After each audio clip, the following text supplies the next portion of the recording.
Hi everyone, hope all of you are doing fine. So today I'm going to make some very lovely chicken curry in rich coconut gravy.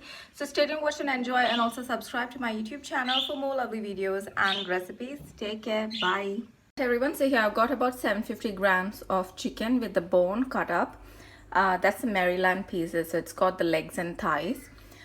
Here I've got 2 large onion chopped up. I wouldn't say large, it was a fairly medium sized onion. And here I've got about 1 cup of shredded coconut. This is 250 ml, which is 1 cup of real chicken stock. Next I'm going to heat up a pan with some coconut oil. We can fry up the onions until it's nice and golden brown. I'm also going to season it with a little bit of salt and cracked pepper. You can see it's nicely frying away. I'm using mustard oil in order to fry up these onions. That will give the dish a nice thick and that punchy flavor. There we are. So you can see it's nice and golden brown in color. So that we can add in 1 heaped tablespoon of ginger garlic paste, 200 grams of diced canned tomatoes, 2 to 3 green chilies depending on how spicy you want it to be, 1 stem curry leaf.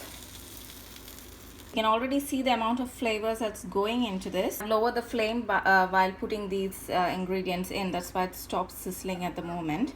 Now we can go ahead and season it with a little bit more salt. Half teaspoon of fennel seeds. Half teaspoon garam masala. 1 teaspoon of Kashmiri chili powder. Half teaspoon turmeric. Half teaspoon cumin powder. We can go ahead and add in 2 teaspoons of coriander powder.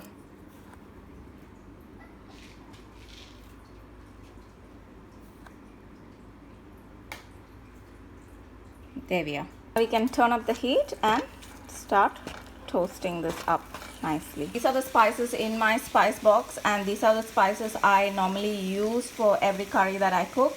So all of them I just add it in. So look at the lovely masala for our chicken curry taking shape. You can add in fresh chopped tomatoes. I just like the canned ones because it tends to give a richer color to the dish. So keep mixing it until it's nicely fried up and the oil separates from the masala. So keep mixing it until then. Let it become nice and toasty. Once it stops sticking to the sides of the pan, you know it's ready. See? It's not sticking on the sides anymore. So it's nice and toasty. So we can take it off the heat. You can see here into the blender I've added in the 1 cup of chicken stock. Once this is ready, we can add this into the blender and wait for it to cool down a bit before adding it into the blender if you want to. There we are, and it goes into the blender. Next, we can lightly toast up our shredded coconut. So this is all part of making the masala for this lovely dish. There we are, so we can just lightly toast it up until it turns into a light brown color. A nice toasty smell is starting to come through.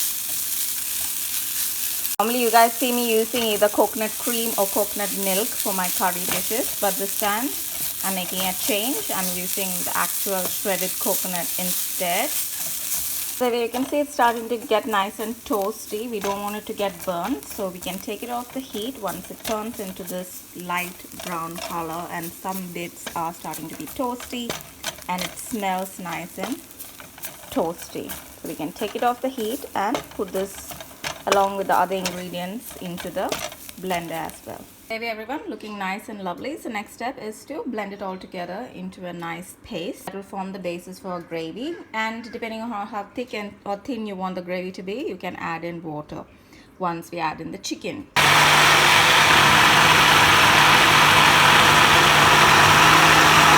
Hey everyone, it's looking nice and lovely. And have a look inside.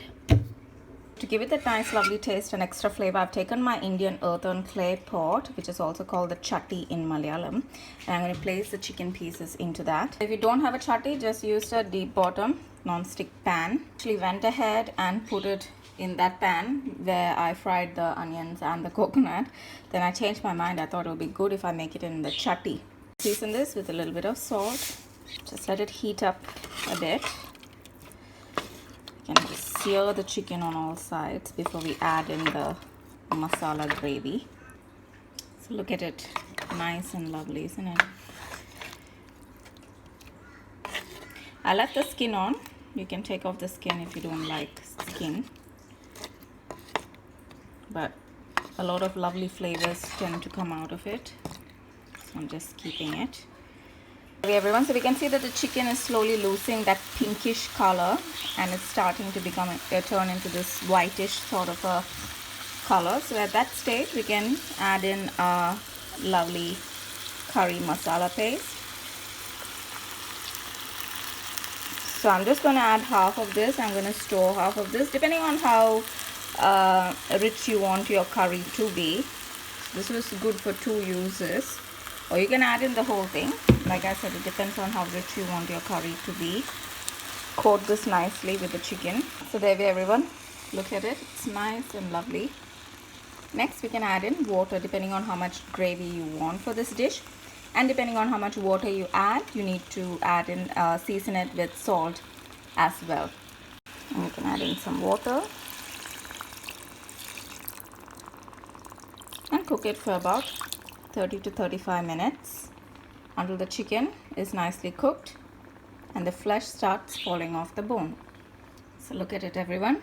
Nice and lovely. Definitely, if you want a nice rich flavor, do feel free to add the whole thing. But what I'm trying to say is, if you want a light flavor, definitely half the quantity of this would be sufficient.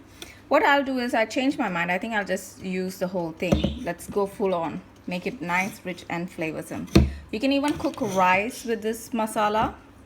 So when you put rice with water, just add in the masala and cook up the rice. You will get nice flavorsome rice as well.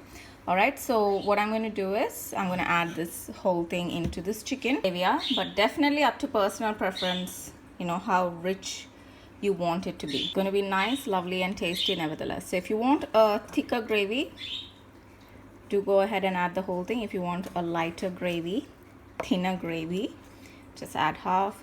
So it's up to your personal preference. I just showed you the method of how to make that lovely flavorsome masala. It's going to be tasty nevertheless. Okay, so here for this dish I went ahead and put the whole thing in so I can show you guys. It doesn't make too much of a difference, but you can still use it for 2 batches of curries if you store that into your freezer. So it makes it easier, to make the next batch of curry. And it doesn't necessarily have to be chicken. You can make fish or prawn. That's just a basic masala that's flavorsome, coconut masala. Okay, so let this cook for 30 minutes. You can either cover it up and cook it, so it'll cook a bit more nicer. You can leave it open, but there's chance of it spluttering. So what I'm going to do is I'm just going to cover it up and cook it for 30 minutes. Alright, so 30 minutes is up. Let's check what's going on with that chicken. Look at it, nice and lovely. Wow, look at this curry, everyone. Nicely sizzling away. So let's give it a good mix around and see. So it's still not completely off the bone. It needs to come a bit more further up. So I'm going to leave it for another 10 minutes. So I put it on medium heat, like not medium high, but it was more towards a medium low. Hence it's taking a bit longer, but we'll leave it for about 10-15 minutes and it should be ready. You can just leave it open or closed, it's up to you, but I rather close it and then open it for the last 5 minutes just to reduce the gravy depending on how much gravy you want. And there it is, everyone. So once the chicken is nicely cooked, our curry is ready. We can take it off the heat and it's ready to be eaten up. Serve it. So look at this, everyone. Nice and rich gravy, mouth-watering, delicious, juicy and tender chicken in this lovely flavorsome curry.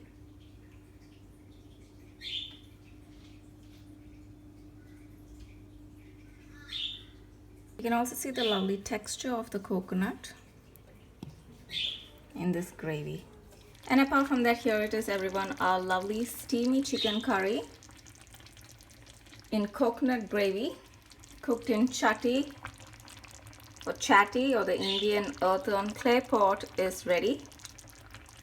So you can see how nice and thick and rich this coconut gravy is. Subscribe to my YouTube channel for more lovely videos and recipes. Take care. Enjoy. Bye.